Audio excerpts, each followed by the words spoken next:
Hello, I'm Ruth Ann Atchley. I'm the Assistant Vice Chancellor at the University of Kansas, Edwards campus, and I'm also a psychology professor. I wanted to tell you a little bit about the work that Stacy and I have been doing together on developing a new program that would be both a bachelor's degree in the language of ASL and deaf culture, as well as potential master's degree training and additional upper division undergraduate training that would prepare students to be ready for a career in ASL interpretation.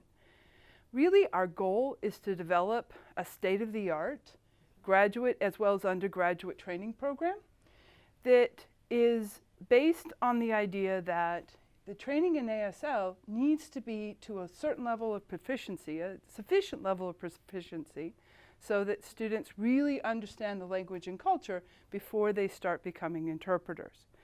And we're basing this on research that's happening both nationally and internationally on sort of how best to design these kinds of bachelor's and graduate training programs.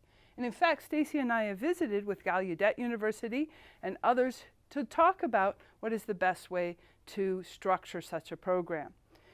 But we're not just looking to ourselves and to our other colleagues in the field. We also really want to work with community partners, both alumni of the JCCC program, people who are working as active interpreters in the field and need additional training, as well as folks in the deaf community, both those that are providing services, but also just the broader deaf community more specifically.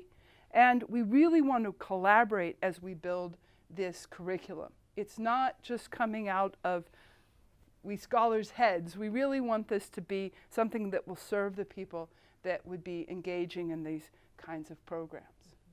So Stacy's going to talk a little bit about some of the things that might be available as ways of reaching out and helping us as we build these new programs.